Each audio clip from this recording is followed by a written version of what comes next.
রাসূল সাল্লাল্লাহু আলাইহি সাল্লাম বলেছেন, আর বললাম ইয়াদাহুন্না, রাসূল সাল্লাল্লাহু আলাইহি সাল্লাম চারটা জিনিস কখনো ছাড়তেন না। আল্লাহর নবী চারটা জিনিস কখনো ছাড়তেন না। এক, সমা আশুরা, মুহররমের 10 তারিখের সিয়াম। 2, অল আসরে, জুলহিজ্জার 1 থেকে 9 পর্যন্ত সিয়াম। জুলহিজ্জার কুরবানির মাসের 1 তারিখ থেকে 9 পর্যন্ত সিয়াম। 3, সালাসাত আইমিন মিন কুল্লি শাহরিন, প্রত্যেক মাসে 3 দিন সিয়াম। 4, রাকাতাল ফজরে, ফজরের 2 রাকাত সুন্নাত। এই চারটে জিনিস আল্লাহর নবী কখনো ছাড়তেন না। 1, মুহররমের 10 তারিখের সিয়াম। 2, জুলহিজ্জার 1 থেকে 9 পর্যন্ত সিয়াম। 3, প্রতি মাসে 3 দিন সিয়াম। 4, ফজরের 2 রাকাত সুন্নাত। এই চারটা আল্লাহ রাসূল কখনো ছাড়তেন না। বলছিলাম মুহররমের এই 2 দিন সিয়াম পালন করি। রাসূল সাল্লাল্লাহু আলাইহি সাল্লাম বলেন, সিয়ামে ইয়ামে আশুরা আয়াতে সিওয়ালাল্লাহি আইয়ুকাফিরা সালাতাল্লাতি কাবলাহু। কেউ যদি মুহররমের 10 তারিখে সিয়াম থাকে, 9 তারিখে সিয়াম থাকে, তাহলে তার বিগত 1 বছরের পাপ ক্ষমা হয়ে যাবে। রাসূল সাল্লাল্লাহু আলাইহি সাল্লাম বলেন, সিয়ামে ইয়ামে আরাফা, কেউ যদি আরাফার 1 দিন সিয়াম থাকে, 1 বছর আগে, 1 বছর পরে, 2 বছরের পাপ ক্ষমা হয়ে যাবে। রাসূল সাল্লাল্লাহু আলাইহি সাল্লাম বলেন, সালাসাত আইয়ামিন মিন কুল্লি শাহরিন কাসিয়ামিদ দাহরি কুল্লিহি, কেউ যদি প্রত্যেক মাসে 3 দিন সিয়াম থাকে, সারা বছর সিয়াম থেকে যা নেকি হবে, 3 দিন সিয়াম থাকলে তাই নেকি হবে। রাসূল সাল্লাল্লাহু আলাইহি সাল্লাম বলেন, কেউ যদি প্রত্যেক মাসে 13, 14, 15 3 দিন সিয়াম থাকে, সারা বছর সিয়াম থেকে যত নেকি হবে তাই নেকি হবে।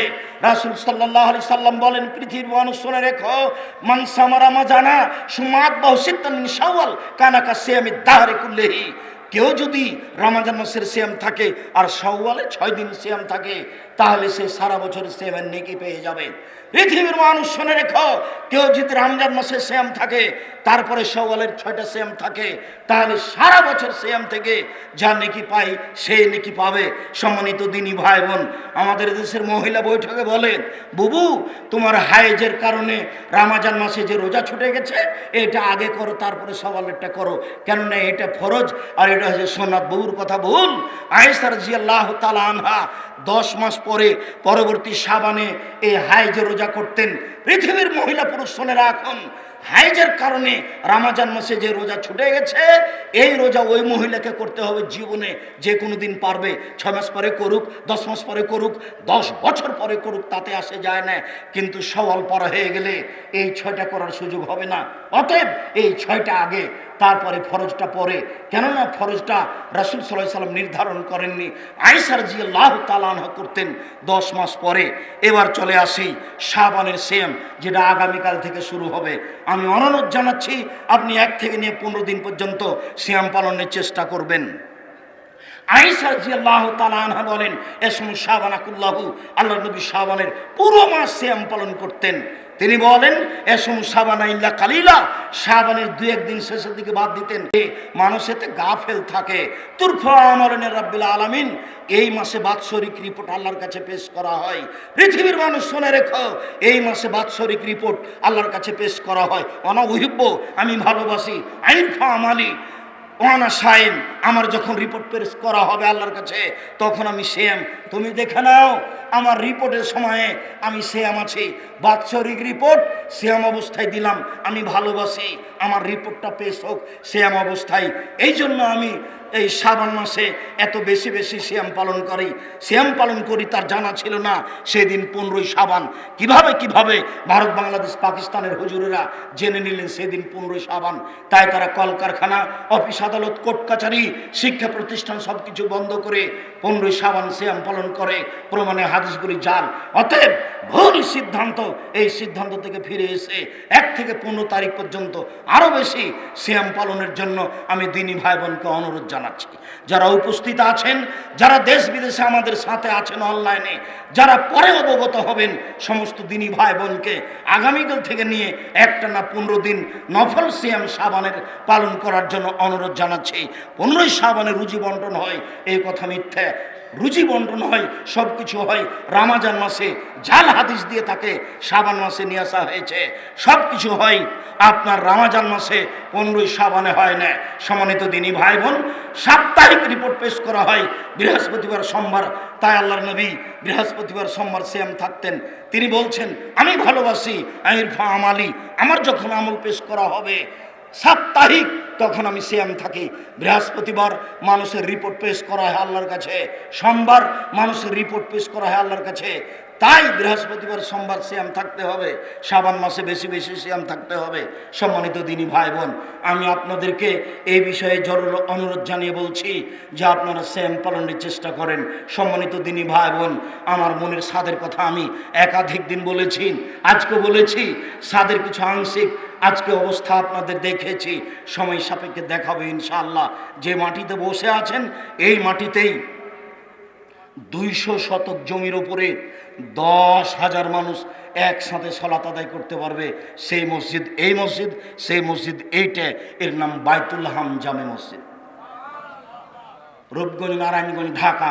অস্থায়ীভাবে মসজিদ চালু করা হচ্ছে আগামীকালকে ইনশাল্লাহ। যেটা আপনার পাশে দেখতে পাচ্ছেন, কিছু অংশ টিন দেওয়া আছে, কিছু অংশ বাকি আছে। এটা হচ্ছে অস্থায়ী মসজিদ। আর এই জায়গার উপরে এখান থেকে রাস্তা পর্যন্ত আপনার মসজিদ নির্মাণ হবে, যার একতলায় 10,000 মুসল্লি একসাথে সালাত আদায় করতে পারবে।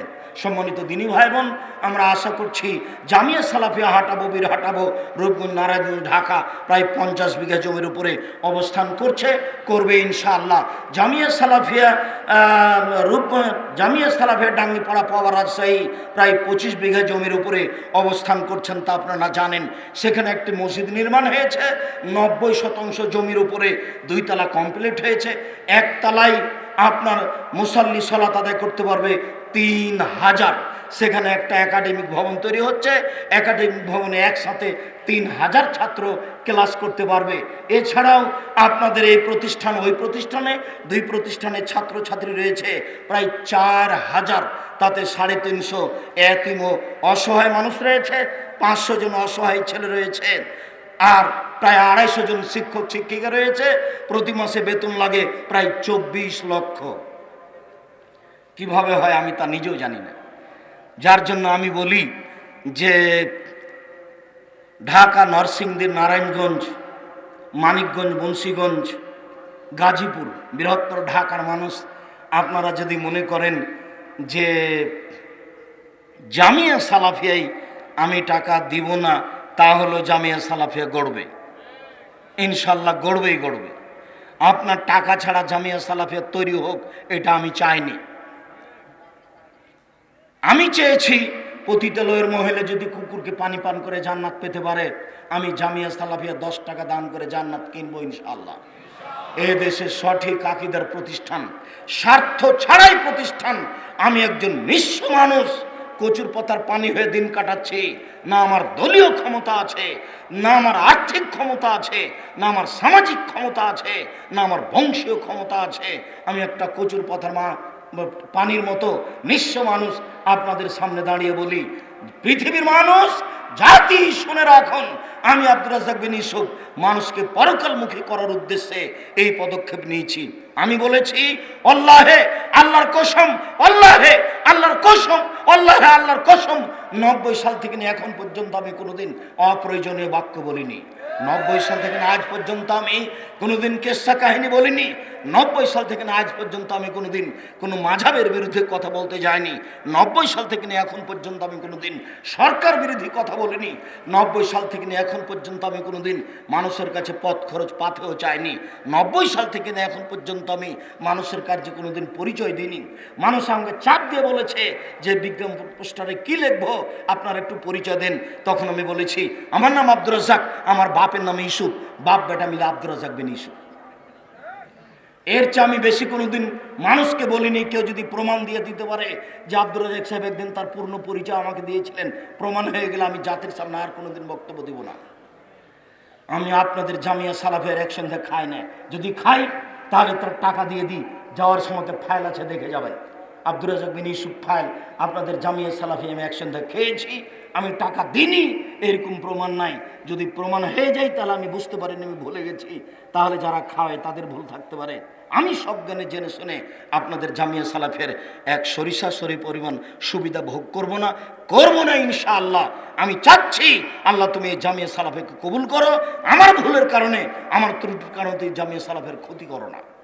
আমার মনে বড় স্বাদ, আমি এদেশের মাটিতে উন্নত মানের প্রতিষ্ঠান গড়বো ইনশাল্লাহ, যেখানে ছেলেমেয়েরা বাংলা, ইংরেজি, আরবি উন্নত মানের শিক্ষা অর্জন করে জাতির অন্যায়ের বিরুদ্ধে লড়বে।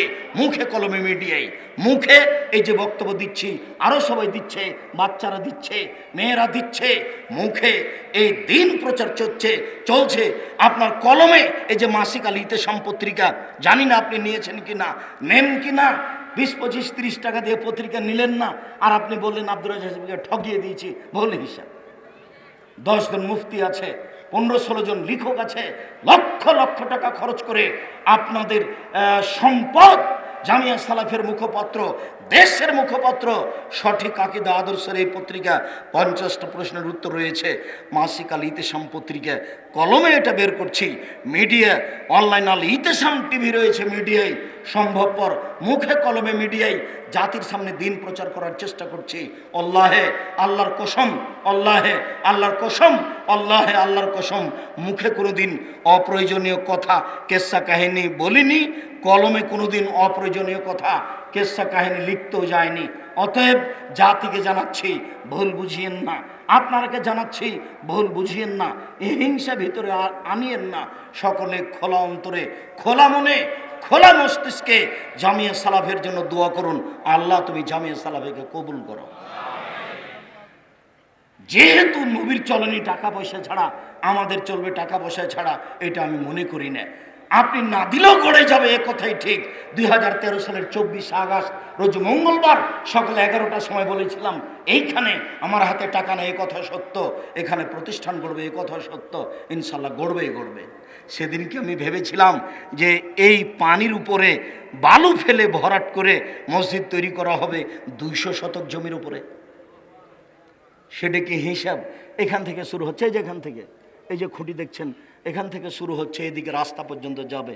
মসজিদের এটা হলো উত্তর সাইড, আর রাস্তা হলো দক্ষিণ সাইড, আর এই দিক হলো কেবলা, এটা হলো পশ্চিম সাইড। এইদিকে 10,000 মুসল্লি হতে মসজিদে যত লাগবে, এরপরেও অনেক জমি আছে। সব জমিগুলি আপনাদের সঠিক আকীদার মানুষ ভোগ করবে কোরআন হাদিসের শিক্ষার জন্য। ইনশাল্লাহ এটা আমার পরিকল্পনা, হবে ইনশাল্লাহ। যার কারণে আমি বলি, মানুষ মাত্র কিছু ভুল ত্রুটির মধ্যে থাকতেই পারে, আল্লাহ তুমি তাদেরকে কবুল করো। যিনি নিয়ে এসেছেন ডাক্তার আব্দুল সুবহান, আল্লাহ তুমি তাকে কবুল করো। যিনি সহযোগিতা করেছিলেন আপনার গুলজার মাস্টার, তিনি চলে গেছেন, আল্লাহ তুমি তার জান্নাত, তুমি তার কবরকে প্রশস্ত করো, তুমি তার কবরকে আলোকিত করো, তুমি তার গুনাহ খাতা মাফ করে দাও। আরও যত দিনী ভাই বোন জামিয়া সালাফের পিছনে আছে, তুমি তাদের কবুল করো, তুমি তাদের অর্থ সম্পদকে কবুল করো। খালেস অন্তরে, খোলা মনে, জান্নাত পাওয়ার আশায় আপনি জামিয়া সালাফে দান করবেন। আপনি আমার দিনী ভাই, আপনি আমার দিনী বোন। যা করেছেন ভুল হয়ে গেছে। আসর থেকে নিয়ে যা খরচ করে ফেলেছেন তা ভুল হয়েছে। আল্লাহ রসুল বললেন, যা খেলেন তা পেশাব পায়খানা, যা পড়লেন তা পুরাতন, যেটা দিলেন সেটা থেকে গেল। তো সকাল থেকে এসে কত কি খেলেন বলেন তো? এত খেতে হয়? সিয়াম থাকেননি কেন? আজ তো বৃহস্পতিবার, কেন সিয়াম থাকলেন না? আমি কত অনুরোধ করছি আপনাকে, আপনি কেন সিয়াম থাকেন না? সম্মানিত দিনী ভাই বোন, আজকে জামিয়া সালাফে খোলা অন্তরে দান করেন। যার কাছে যা আছে, সম্ভবপর বাড়ি যাওয়ার টাকা রেখে আপনি দান করে দিবেন। আপনি এখানে কলা বিস্কুট খেয়ে পয়সার ক্ষতি করিয়েন না। অল্প পয়সায় জামিয়া সালাফের ছেলেরা লোকজন নিয়ে রান্না বান্না করছে, সেখানে খাবেন। ইসলামকে মূল্যায়ন করুন, জামিয়া সালাফেকে মূল্যায়ন করুন। আমিও আপনাদের দানে অংশগ্রহণ করছি। আমার ছেলেরা যারা আছো, সবাই তোমরা মাঠে নামো। কেউ ছেলে হোক মেয়ে হোক, আপনারা কেউ ওদেরকে খালি হাতে ফিরিয়ে দিবেন না। আমি আপনাদের এই বৈঠকি দানে অংশগ্রহণ করলাম। এই ছেলেরা কে আছো যারা স্টেজে আছেন, সবাই আপনারা অংশগ্রহণ করবেন। ছেলেরা কোথায়? ওই যে আমাদের ছেলেরা আপনাদের পিছনে আসছে। আপনি খালি থাকবেন না। খালি থাকলে ওই পরিমাণ পয়সা আপনার ধ্বংস হয়ে যাবে। এইটা আপনার জন্য কামনা করা ঠিক নয়। যারা তোমরা সামনে আছো,